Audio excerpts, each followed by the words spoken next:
Assalomu alaykum, kanalimizga xush kelibsiz. Kanalimizda mehmon bo'lsangiz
o'tganlarni eslab yozgan bu iftoblik dasturxonlarini Alloh qabul qilsin. Ro'zadorga iftorlik qilib bergan odam ham o'sha ro'zadorga berilgan ajrdan kamaymay nasibador bo'ladi. O'tganlarimizni ham Alloh taolo mana shu fayzdan, barakatdan o'zi nasibador qilsin. Bir oyat Qur'on o'qib qo'yamiz, keyin duo qilamiz. إبراهيم حنيفا وما كان من المشركين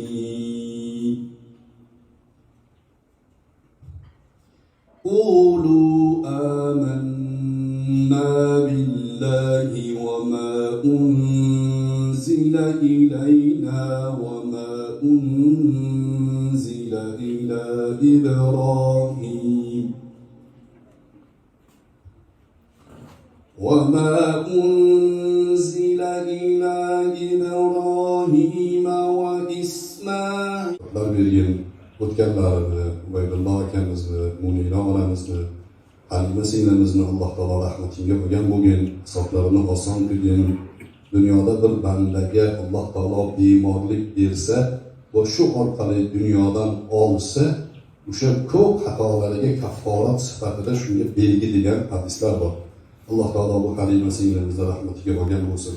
Ortlaridan qolgan o'g'il qizlarini Alloh taolo o'zi baxti saodatini bersin. Yaqinlarini Alloh taolo sabr jamil bilan ziynatlasin.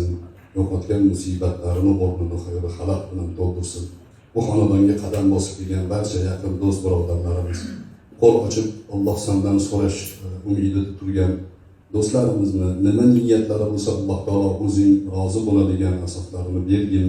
O'tganlarimizga rahmat qilgin. Farzandlarimizdan solih solihalarni qiyomatga chiqarib davom qilgin.